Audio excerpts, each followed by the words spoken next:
What's up and good morning, guys? Welcome back to another video. Welcome to a beautiful sunrise over here at Rhino Ranch. It is like 5 something in the morning and we're pouring some concrete today. Rhino is not a morning person, but you know what? Sometimes you just gotta strap on the old boots and just get it done. Now, unfortunately, I screwed up and I forgot all my GoPro batteries at the shop where we were working on Papa Rhino's F450. So we gotta run to the shop before we run to the concrete pour, which means we're gonna be cutting things a little bit close. But without GoPro batteries, we don't have videos. And speaking of Papa Rhino, for those Papa Rhino fans out there, since we are pouring concrete today, you will be seeing Papa Rhino running around, as well as the rest of the crew. Check out my beautiful morning drive and morning view, though. I mean, it's tough to beat. So let me give you guys just a little breakdown into Rhino's life and how today's gonna go. It is currently 5:53. I'm actually running a little bit late. So we're gonna be pouring concrete all day. Then I'm gonna run back to the shop, and we're probably gonna be up all night working on Papa Rhino's truck, and then at some point I gotta edit a video in there. So there are definitely days like today I wish there were more than 24 hours in a day. Now, Rhino's not a hunter, but for those hunters of you, let's see, we got some turkeys there. There's a couple baby turkeys right there. We actually got quite a few wild turkeys out in the area. I mean, seriously guys, just look at my morning view. The sun has decided to join us. Okay, so quick pit stop over here at the warehouse. Gotta grab my GoPro battery charger and batteries. Now, should I give you guys a little sneak peek of Papa Rhino's truck, or we're gonna make you guys wait. I can't be late to the concrete pour, so you guys will have to stay tuned for the next Papa Rhino's truck update. I need a Red Bull though because it is early and Rhino is tired. Okay guys, well, we have made it on site. You can see the weather has taken a drastic turn over here. It's not quite the beautiful weather we got at the ranch, but it's actually perfect concrete weather. We've got the boom pump pulling up right now from our homies at A1 Concrete Pumping.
Well, we got us some sunshine now. The old marine layer has kind of burned off here. We got all the concrete finishers getting all their stuff ready. We've got the big old boom pump out there. They're getting her all nice and prepped. Now, hopefully you guys have been following along on this project.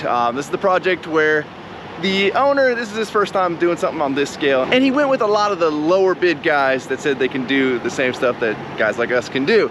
And albeit to the untrained eye, it may look similar-ish. However, you guys saw me point out a bunch of flaws in what was already here. You guys remember down this side, they had this crazy outriggered form setup, which that's all sitting right here now because that was dumb.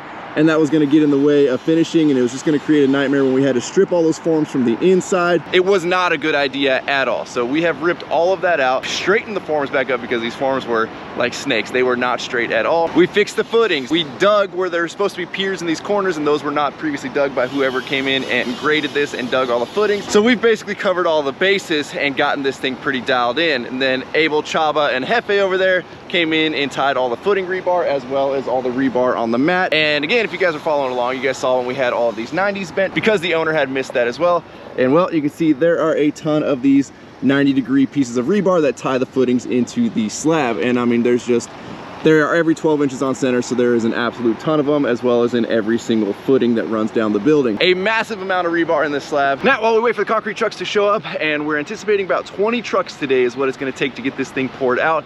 We are hoping to back 2 up to the boom pump up there. I don't really know with the way they're situated that we're gonna be able to get 2 trucks backed up at once, but that pump has more than the capacity to unload 2 trucks at a time. But I'll talk you guys kind of a little bit through our process here. You'll see we've got these stakes all going all the way down the pad, and these are set at a certain distance apart.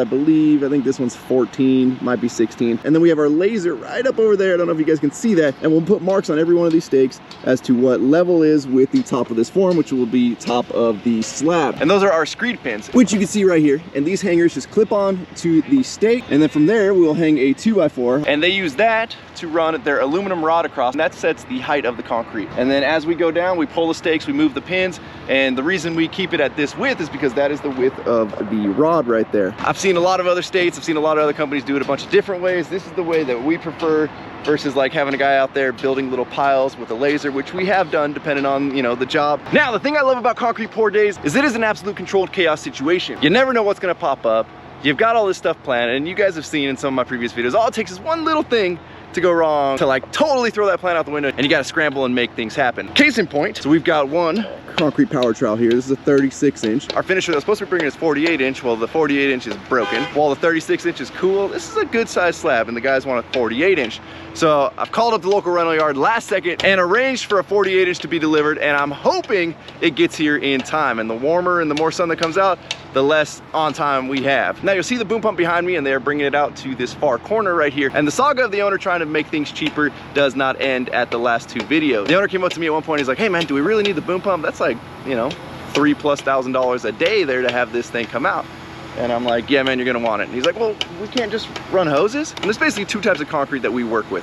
One is a pea gravel mix, and that basically has rock like about that size. That'll go through a 3-inch concrete hose, which is about that big. Then you move up to big rock, which is what we're pumping today. And big rock, you're more in this size rock range. Now, when you go up to that size rock range, you also go up to a much bigger concrete pump hose, which takes way more guys to move it, pull it. So you need more guys on site, more laborers, and you run the risk of knocking forms out of whack, bending rebar and all that, or you spend the extra money. And I don't even know if it ends up being extra money, but by the time you get enough laborers to move 100-something feet of big rock hose versus this setup right here, and well, you can see, you can now reach everywhere in this pad. It's very easy. You don't have the hose running around. You don't have to have a bunch of guys to move that hose. It's just so much more efficient. And I see our first concrete truck rolling up right there. Let's get to work.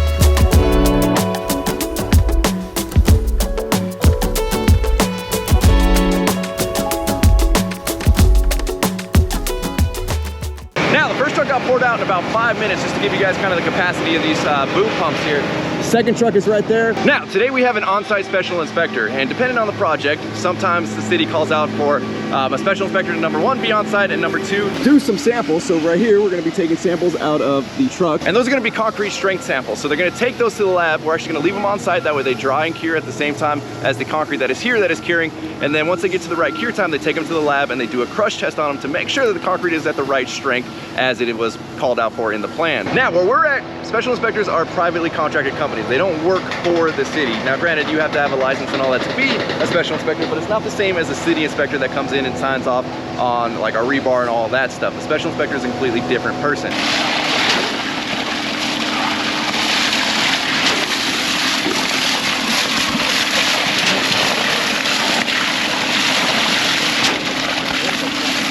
Now, you guys probably remember from the first couple videos I did here, these footings were all massively overdug. They were supposed to be, I believe, 15 by 18. And where you can see, some of them ended up being like 3 foot by 2 foot by 3 foot deep. Now, we are on truck number 6. Truck number 7 and 8 are sitting over there.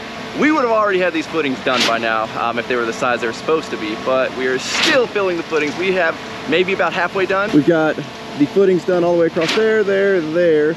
The center one coming up to about there. So we are almost to the halfway point. We're not quite yet, and that is truck number 6 that has gotten us there. We've got truck number 7 sitting right there and truck number 8 right there. So when you try to, you know, get the lower bid on the guy that's gonna dig your footings and he grossly overdigs them, you end up paying so much more in concrete. I'm talking so much more in concrete.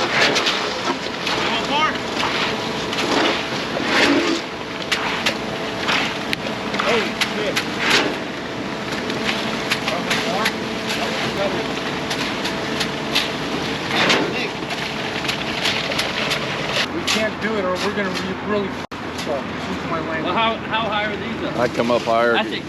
Look at this one blown out. Huh? Look at where this blew out.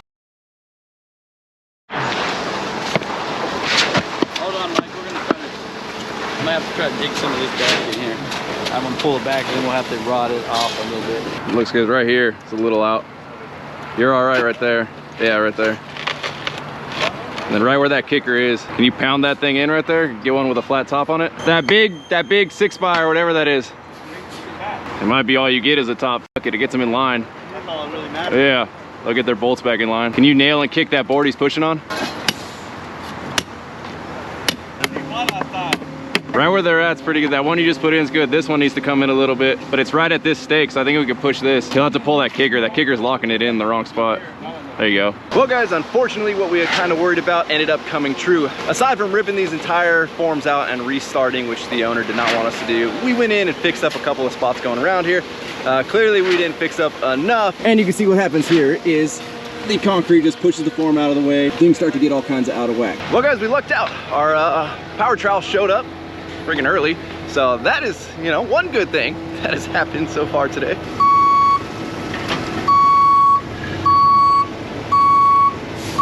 Here, just drop it. I'm gonna see if we can drag it onto the wheelbarrow. Okay. And then we'll roll it down in there. At least put the wheelbarrow right here, so I lower the...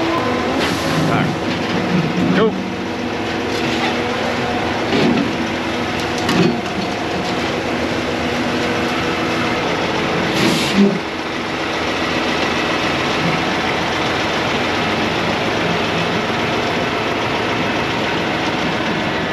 Now, one of the things you'll see us do is you'll see us bring the height of the footings up first, and that serves two purposes. Number one, we're not filling in footings as we're doing the flat work, so we want to get the footings filled in first, then they're working their way back doing the flat work. The other thing is we bring it up to here, so this part of the footing is starting to harden a little bit, and when it does that, you stop putting pressure on the board here versus if you just go all the way to the top right off the bat. Now guys, even when we form things, we'll still like to bring things up like this that have that much concrete pushing against the forms up in lifts. So the goal is to eliminate the rolling factor of the concrete. You guys will see as we're pouring in these footings, the concrete wants to push and roll. So we bring it up a little bit at a time. Obviously you don't let it get hard because then you're gonna have layers of concrete that aren't bonded together.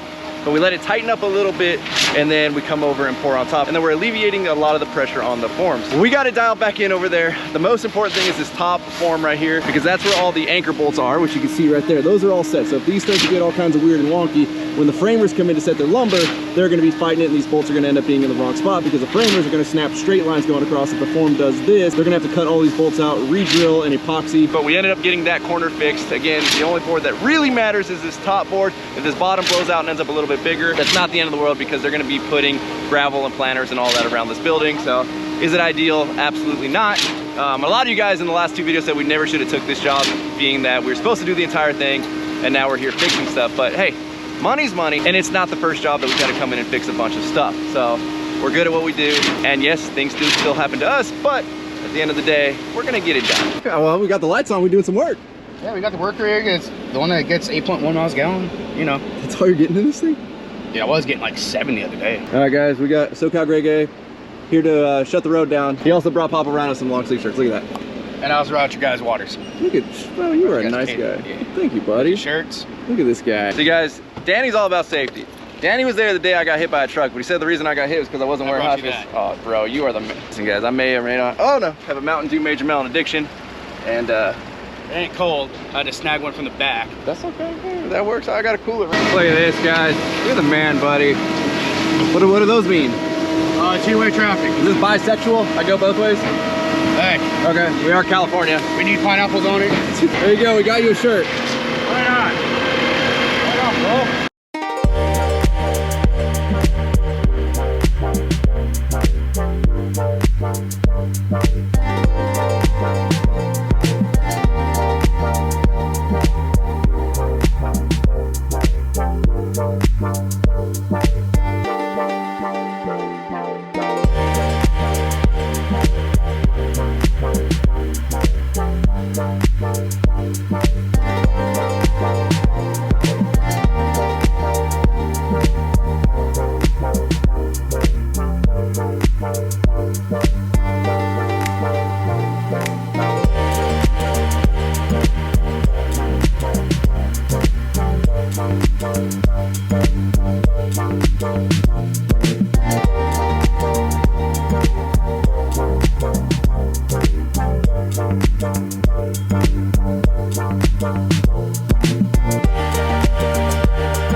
Now they're almost fully finished out on that side over there. We've got, I think this is truck number 12 or 13. They are almost done with all the footings and they're gonna come back over and pour the flat work. You can see this side's already starting to tack up.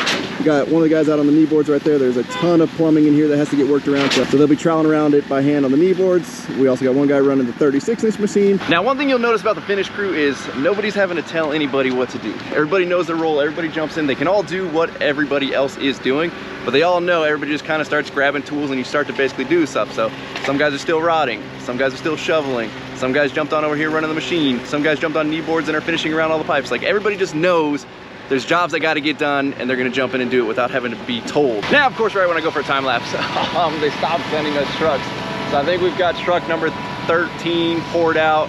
And what you can see, we've got about, I don't know, the halfway point's about where that joint is right there. So we've got less than half to go of the actual slab portion. Now, this is the part where it's actually important to not have a big delay because we don't want a cold joint like you guys saw in my driveway. So I don't know where the other trucks are. We should have them back to back to back to back to back. And it's starting to get hotter. So we've got all the guys jumping on. The guys on the knee boards troweling, the guys on the power trowels, bringing up all the cream for them, knocking it down ahead of time.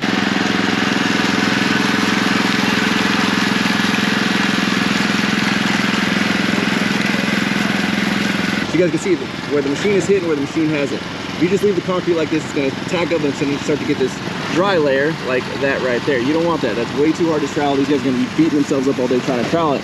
So we run the machine over it. It starts to bring a lot of the cream and the water up to the top, and then that gives them something nice to work with when they get on their boards. Now, one of the other problems with concrete taking so long to get here is not only could we lose that slab with a nice cold joint down the center, but the pump guy's got to worry about it as well. Because, well, as time passes, concrete starts to harden up, and you definitely don't want to have to redo all the piping on a $750,000 truck there. So they boom back out, and basically what they'll do is they'll keep recirculating the concrete mix through themselves while adding just a little bit of water, not making it super soupy or anything like that. So they're pumping it back into themselves right now, and they'll just every once in a while fire it up, run it a couple times, let it sit, fire it up, run it a couple times, just basically to kill time until the couple of other trucks come here.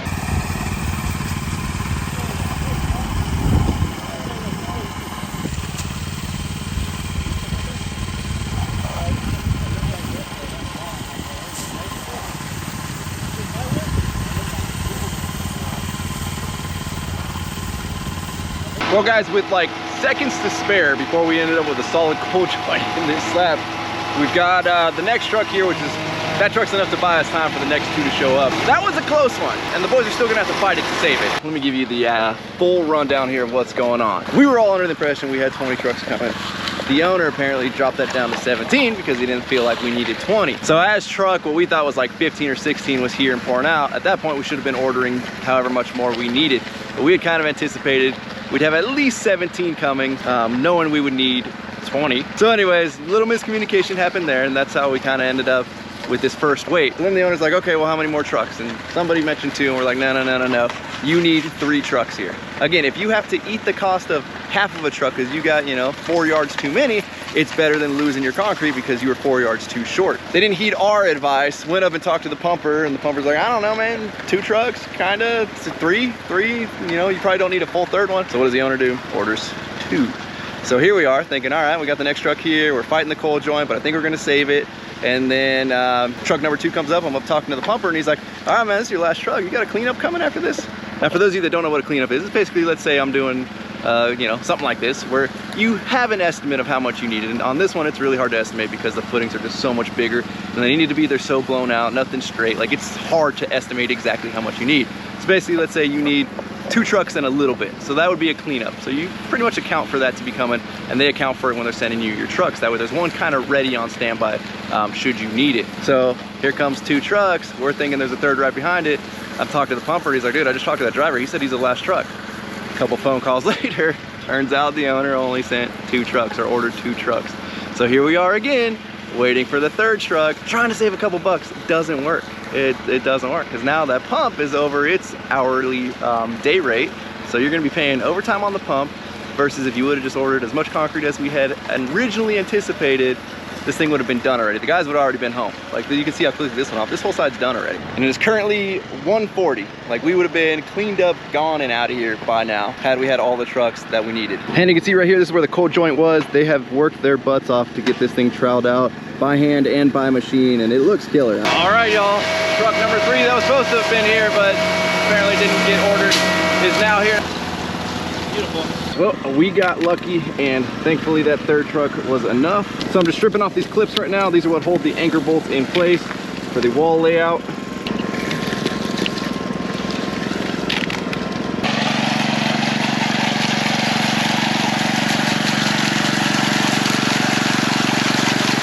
Well guys, we avoided catastrophe today. The guys absolutely crushed it on getting those cold joints out of there. It was not looking good there for a minute. This area is all dead now. I mean, we can walk on this area. It is all dry, or dry enough to walk on. And one thing I want to point out to you guys, you won't see this a lot in, number one, commercial construction, but even a lot of home builders won't do this.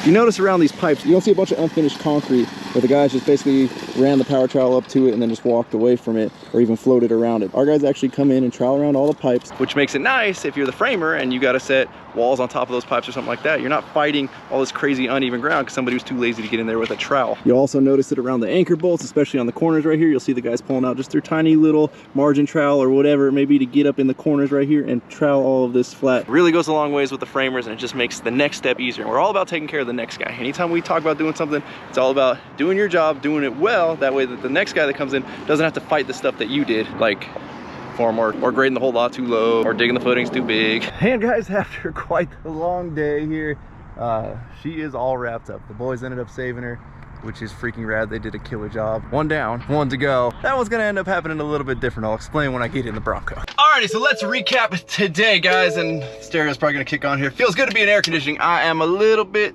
toasty. So you guys have been watching the videos for a while now, and you guys know we use A1 concrete pumping for most of our stuff, especially the big boom stuff. These guys are like top notch, the best. Now on this job, and the reason we aren't worrying about walking away is because the owner's picking up all the cost of stuff. So even though stuff gets ordered short, it's not really falling on us liability wise, if that makes sense. Now that being said though, the owner did not make any friends with the concrete pumpers today. They had anticipated this would go a lot quicker, like all of us did. The way the concrete was ordered pissed them off. The owner had already called them multiple times, trying to basically nickel and dime the price down of the boom pump. And here's a little secret, guys. The boom pump gets a lot more expensive once you start going overtime. And when your trucks aren't here on time and things get weird with the ordering, now you're into overtime. So that boom pump that the owner already nickel and dimed now just got way more expensive because they tried to nickel and dime the concrete as well. And well, here we are. So basically what it boils down to is the owner of the boom pump company said, we're done, we're not gonna work with this guy anymore. That was a headache, that was not worth it. So we're out. So that means for us to do the next one, we're gonna have to find another company. Granted, A1 are still our go-to, and on any of our projects, they're cool with us. It's just we're not the ones that were directly paying them. So things got weird with that, and totally understand them wanting to pull out. I have a feeling most people are gonna wanna pull out working on this project. However, we're getting paid as we go. We're troopers, and we don't quit till we win. So, slab number 1 down. We'll see how slab number 2 goes, but it was quite the day today. And the lesson, as always, you get what you pay for. When you try to cheap out, it usually ends up costing you more, and today it costs a lot more. That is, that's an understatement. But with that, we're gonna wrap up. As always, thank you guys so much for watching. If you're not subscribed, please, it's hot, I'm burnt, and I still gotta change clothes, go to the shop and film the Rhino F450 build tonight. Yeah, I think I've been up since 4 o'clock. It's gonna be a long day, and then edit after that. Anyways, yeah, please subscribe. Please check out workforapparel.com. You guys are the best. I'm out. Damn.